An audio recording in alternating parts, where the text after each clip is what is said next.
Welcome to the Build Your Reiki Business podcast. I'm Christian of Standing Stones Healing, founder of the Reiki Business Collective and creator of the Build Your Reiki Business program, sending blessings and best wishes to your Reiki business.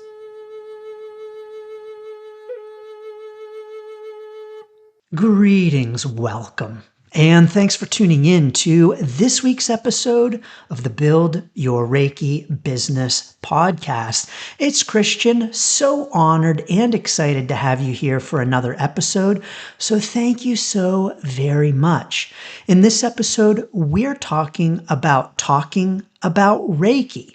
Specifically, we're talking about how to talk about Reiki in each of the 3 stages of the Reiki business journey. Talking about Reiki can be challenging for us because even though we're passionate about Reiki, even though we believe in the power of Reiki, even though we have some personal experience with Reiki, we can be worried about what other people might think about us or think about Reiki if we talk about Reiki.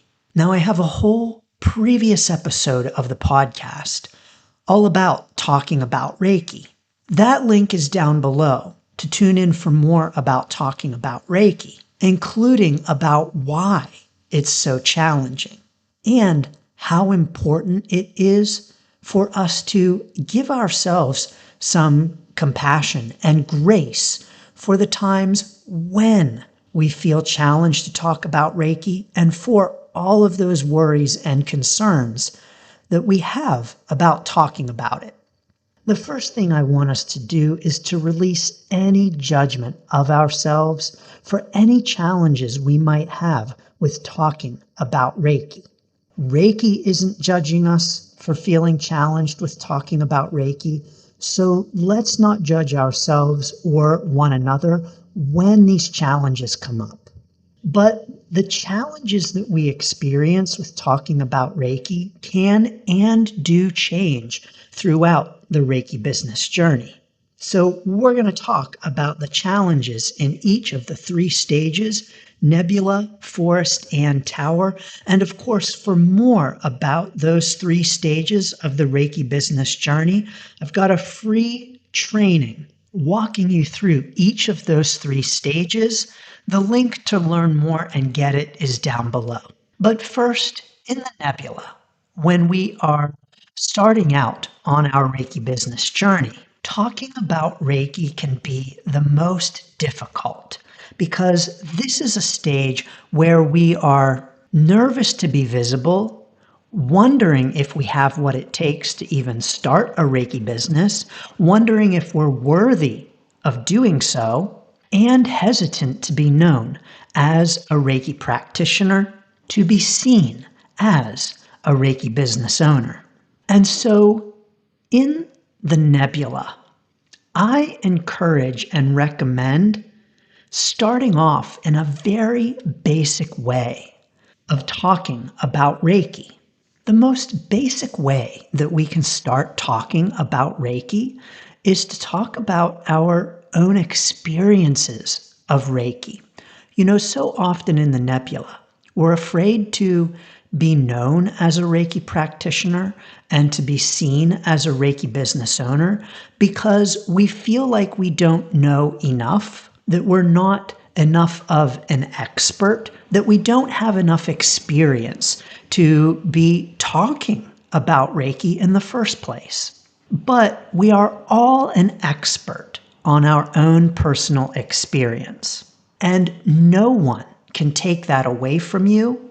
And no one can say that you don't know what you're talking about when it comes to your own personal experience. And so when we're first starting out on our Reiki business journey in the Nebula, and we feel like maybe we don't have anything to talk about, or we don't feel confident enough to start putting ourselves and our Reiki knowledge out there, I recommend just first and foremost starting with talking about your own Reiki experience, how you heard about Reiki, how you got started on your Reiki journey, what it felt like when you had your first Reiki session, what it was like to take Reiki training, the benefits that you have experienced from practicing Reiki. All of those things are your own personal experience, and personal experience is often so much more interesting and compelling than doing something like sharing 10 things you need to know about Reiki. That's interesting too, and personal stories are often so much more interesting for people to get into and to get to know you through. So when you're first starting out on your Reiki business journey and you feel like you're not knowledgeable enough, you don't have enough experience with clients to start talking about Reiki as a modality, simply start talking about your direct personal experience with Reiki. So this is what I recommend starting off with at the beginning of your Reiki business journey. But who do you talk to at the beginning? Because it's challenging for us to put ourselves out there and to be seen, the best people to start talking to Reiki about are our friends and our family, people who we already know, who already know us, who already like us, and who are already familiar to us. Practicing on friends and family is an excellent way to start talking about Reiki. It will help us to gain confidence. It will help us to feel comfortable with being seen as a Reiki practitioner. And it will help us practice the ways in which we talk about Reiki, the things that we say, in order to help us feel more comfortable talking to, eventually, strangers. At this stage of the Reiki business journey in the Nebula, you may also want to reflect upon your explanation of Reiki, how you conceptualize it, and how you define it. Now, in the previous podcast episode on talking about Reiki, I talk about developing a kind of Reiki elevator pitch. Some practitioners are against this because it seems too rehearsed. But being prepared simply helps with our level of confidence. And rather than sounding rehearsed, we simply sound polished. We simply sound like we know what we're talking about. And I don't know about you, but I'd much rather see a Reiki practitioner who, even if they don't know everything, because let's face it, none of us know everything about Reiki, who at least come across as confident in what they don't know. Now, I have a podcast episode on explaining Reiki as well. The link to that episode is down below. I have found on my own Reiki business journey, my own Reiki journey, and probably on yours as well, that my conceptualization of Reiki has evolved over the years. How I explain Reiki has changed, and it probably will continue to change as my own personal Reiki journey evolves as well. That's all okay. So know that how we begin talking about Reiki in the beginning of our journey will change, will evolve. And that's nothing bad or wrong. That's simply an indication of evolution and part of the journey. Now, in the forest, the stage of our Reiki business journey where we have some clients, we have some experience. It might not be a lot, but it's still something. We have something to show for our Reiki business efforts. At the forest, we've typically expanded beyond talking about Reiki with simply our friends and family, and we've started to branch out, get visible in more ways, which means that we are talking about Reiki on a bigger stage, metaphorically and even possibly literally too. During the forest stage of the Reiki business journey is where I encourage getting some more clarity on our ideal client. Who is it specifically who we are talking to? Who do we want to be having Reiki conversations with? Who do we want to be serving in our Reiki business? And so, who we talk to about Reiki in the forest naturally expands, but it also needs to expand beyond friends and family in order to reach more people. In the forest, we of course want to continue to talk about our own Reiki story and our own personal experience, but we may also want to expand beyond that because at this point we're going to feel a little bit more comfortable with our own experience and knowledge because we have some experience working with clients, maybe even teaching, and it might not be a lot of experience, but it's still something. And so in the forest, we can use that experience to expand how we talk about Reiki into maybe a more teaching kind of approach. Now, of course, we can teach in the Nebula, but it's often in the Nebula where, in order to just get started and comfortable talking about Reiki, focusing on our personal experience can be most helpful. But in the forest, we want to expand. We want to talk to our ideal client, tailor the way in which we talk about Reiki to them, and talk about Reiki through new platforms, new venues, new ways of reaching that ideal client, whether that is online or in person. Now, in the forest, also, remember I mentioned that how we think about Reiki may and probably will change. Typically in the forest is when we experience some expanded ways of thinking about and talking about Reiki. In the forest, we may need to change up how we talk about Reiki simply because our own thinking on it has evolved. Our own experience with Reiki informs how we conceptualize and talk about Reiki. And so in the forest, you may find yourself changing how you talk about Reiki. And not simply because you're focusing on your ideal client, but also because your own thinking about Reiki itself may change at this stage.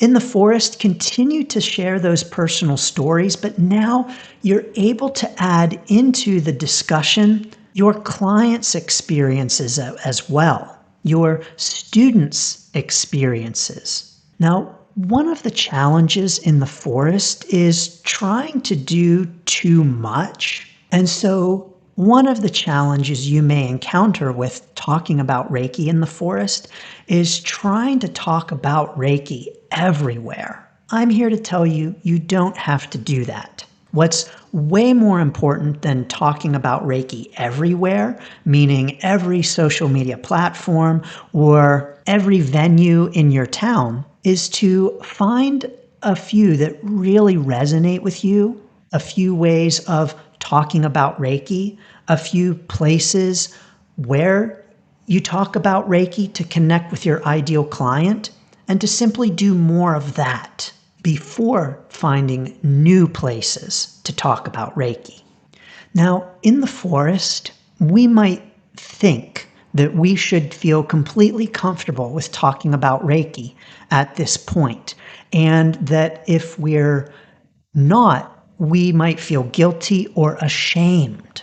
But even if you've had your Reiki business for years and you still find times when you're hesitant to talk about Reiki or to be seen as a Reiki practitioner, I'm here to tell you that's okay.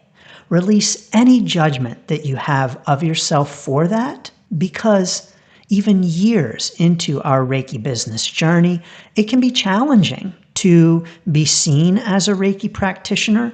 We can still be concerned about what others might think, and we can still pass on opportunities to talk about Reiki. Now, I talk about one of my own experiences where I purposefully chose not to talk about Reiki in that previous podcast episode. That link is down below. But if you also find yourself not wanting to explain Reiki, especially during particularly sensitive or vulnerable times, that's okay. Now, at the tower stage, the third stage of the Reiki business journey, all of this may change. And that's because at the tower stage of our Reiki business journey, we realize that something needs to change in our Reiki business. And that something is sometimes a really big thing. So the tower is all about realizing that maybe we want to change the whole thing. But what this usually means is that who we talk to may change. And so therefore, how we talk about Reiki may change as well.